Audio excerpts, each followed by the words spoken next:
Assalamu alaikum everyone, welcome back to part 2 of today's reading. Oh, I forgot to mention, we're on day number Muharram 23rd, maybe?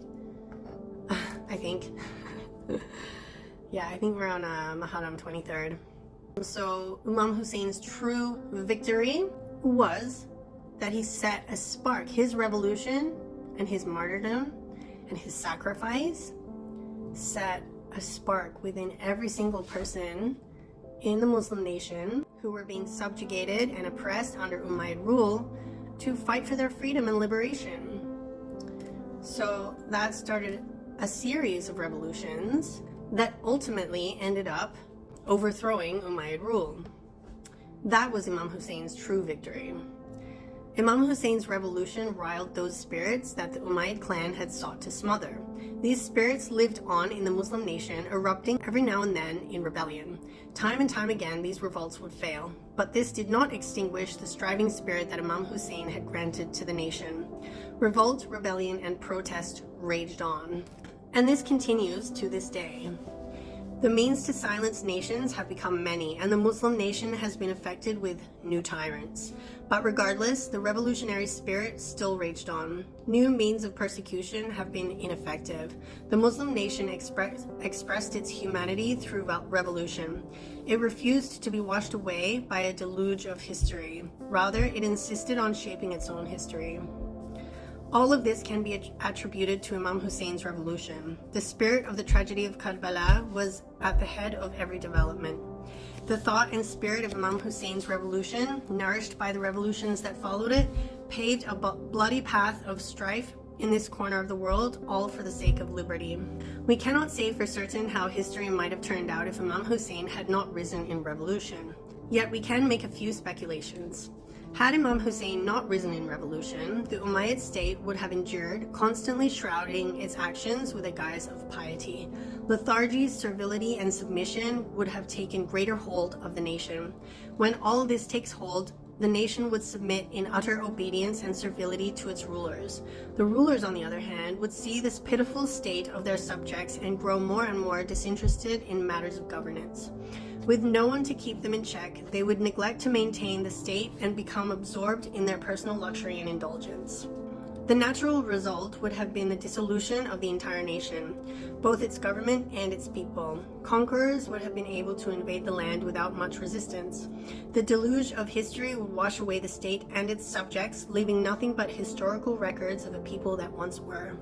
But the reality was much different. The rulers did, in fact, become preoccupied with their luxury and amusement. The nation was, in fact, invaded by conquerors, but the nation did not dissolve. The people did not allow it. All this was due to the spirit that Imam Hussein alayhi salam ignited through his stance in Karbala. What is truly important for us at these tumultuous times is to learn from this historic wealth. We must make history relevant to our struggles and ambitions.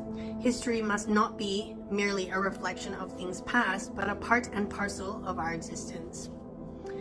Arab historians dedicated their works to the lives of kings and generals. They recorded in great detail accounts of the king's battles and victories, as well as tales of the decadence of their courts.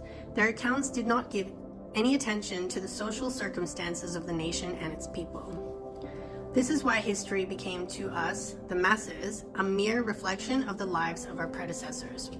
It does not concern our everyday lives. Reading these records may inspire some of us or lead others toward destructive zeal, but it is never part of the growth of our character, a character built on universal human principles and a deep-rooted heritage. Our current state of affairs compels us to study history from a human perspective. This will allow our history to play a constructive role in our future. Our Muslim nation faces one of its most delicate challenges today. We have achieved great successes that we must maintain, but we must also strive to create new triumphs. This is the next step. It is when a nation becomes content with its most recent achievements and grows too lazy to achieve more. That is when it becomes most vulnerable to losing all of its triumphs. This is why the nation must protect itself from the traps of lethargy and mediocrity. The nation must never be content with itself. If a nation is determined to continue on its path without hesitation, it runs the risk of veering slowly away from its triumphs, unless it has a deeply rooted foundation that it can fall back on. This foundation must be built on history and faith. Nothing will protect the nation from deviance from this course but a consciousness of the apex of its heritage.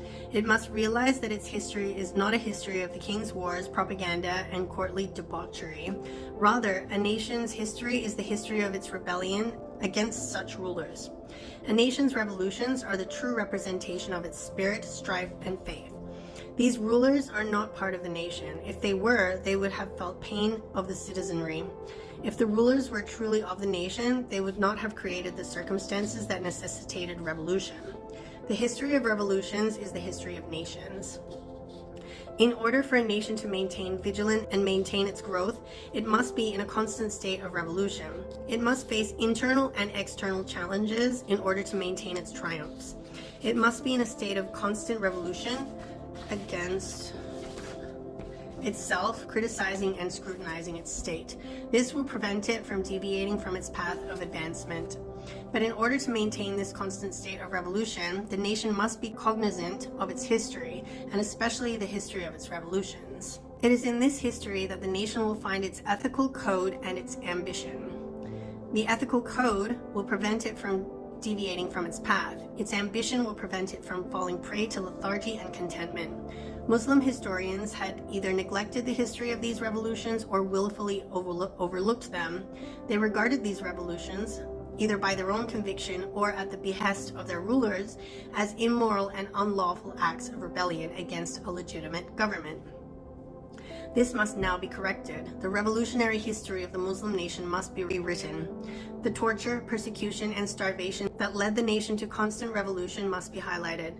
We must uncover the true character of this nation based on its ethics and its ambitions.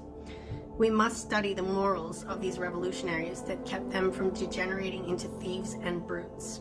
The history of our nation's strife and ambition is a luminous one. The revolutions were a constant echo of the nation's humanity and its deep desire for liberty.